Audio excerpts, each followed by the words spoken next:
What do a Jesuit pope, a Jesuit priest, and a Jesuit university all have in common? A pro-LGBT agenda.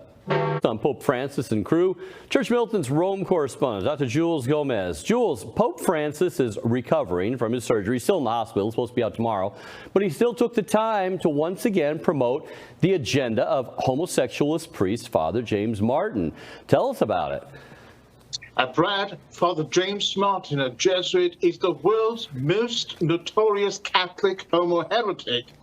And a month before Francis was admitted to hospital on the 6th of May, he took the time out of his very busy schedule to write a personal handwritten note in Spanish to Father James Martin. And this is what he says in the letter. Let me read it to you. Listen to it very carefully. Thank you very much for your email.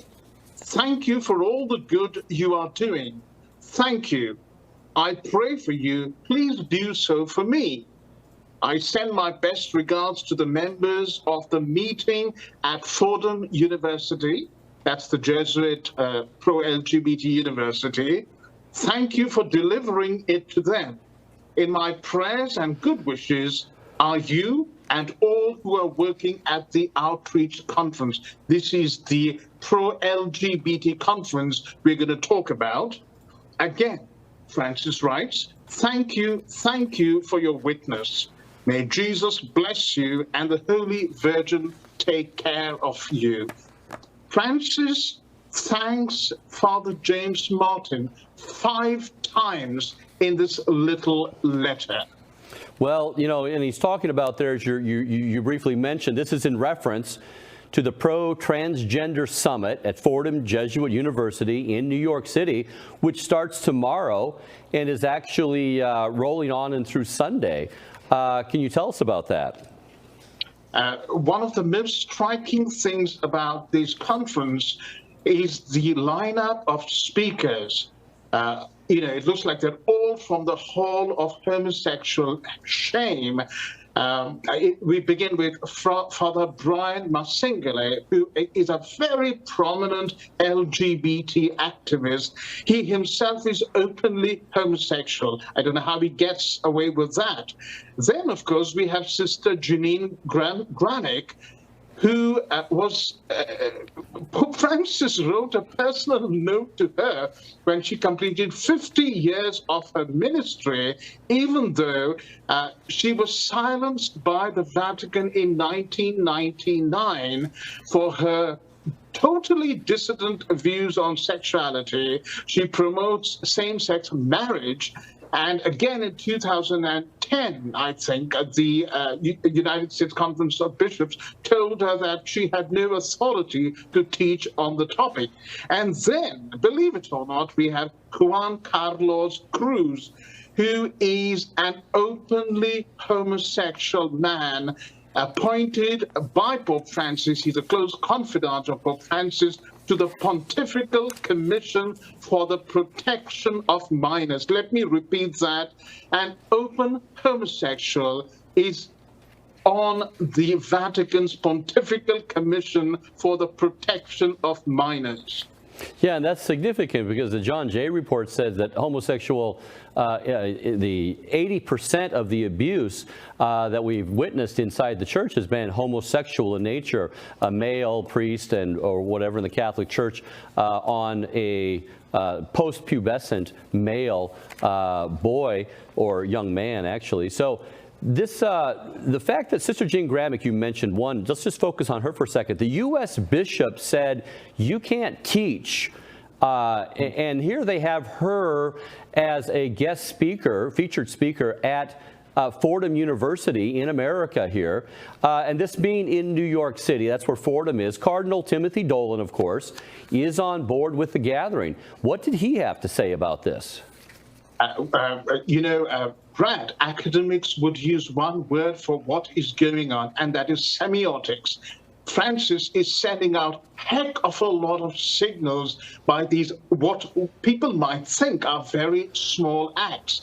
And here we have another cardinal, somebody who could very well be the next pope. And this is what he does. He writes a letter to this conference. He says, as our Holy Father Pope Francis has so eloquently emphasized during his now decade-long pontificate, it is the sacred duty of the Church and her ministers to reach out to those on the periphery and draw them to a closer relationship with Jesus and his Church. Your vital and important ministry is a valuable and necessary contribution to that effect. And note, none of these church leaders ever say what Jesus told the woman caught in adultery, go and sin no more. None of these church leaders ever emphasize the teaching of the Catholic Church on homosexuality. They simply peddle this false gospel of inclusion. Yeah, and this is right underneath Cardinal Dolan. It's in his archdiocese there, so this is under his purview.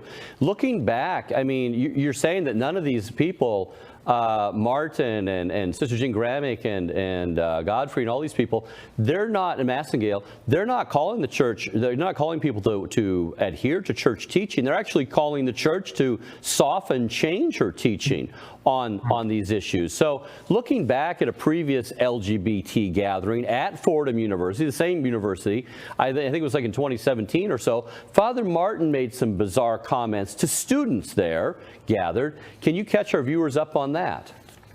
Well, he said same-sex marriage was a loving act, quote unquote, and the church must, again, quote, reverence it. He bashed faithful Catholics who stood by biblical teaching for being homophobic and closed-minded. And you can see Pope Francis with Father James Martin there. They have met together on at least 2 occasions, and the last time they met in 2022, Pope Francis spent 45 minutes with Father James Martin.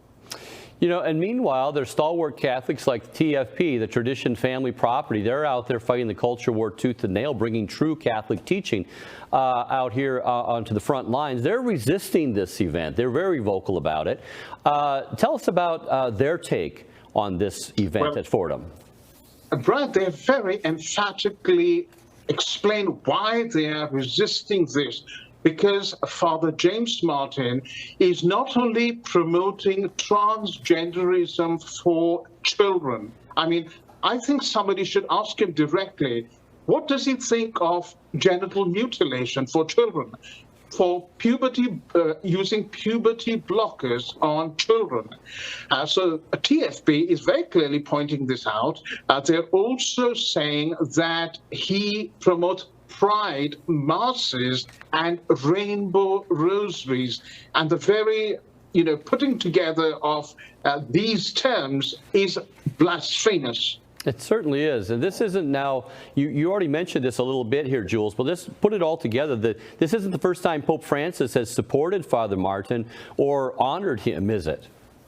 I think this is his third note to Father James Martin. Every time James Martin has run one of these conferences, this is James Martin's third, Pope Francis has written him a note, handwritten again in Spanish, before the conference or after the conference in 2021, 2022, July and August. There were 2 letters. And what James Martin does after he gets those letters, very strategically puts it out on Twitter and trumpets it to the whole world that Pope Francis is on my side. Well, we know Pope Francis doesn't have the time to meet poor old Cardinal Joseph Zen of Hong Kong, but he can give all this time to Father James Martin, write handwritten notes to him that James Martin can then use as a propaganda tool. Now, there was a title that the Pope gave, or the Vatican gave, to Father Martin as well. Can you catch our viewers up on that? One of the most important outlets or departments of the Vatican is the Dicastery for Communications. And in 2017, Pope Francis appointed Father James Martin as consultor to the Dicastery of Communications, which is a very strategic and significant position. Yeah, of course, he's getting all the purchase he can out of that.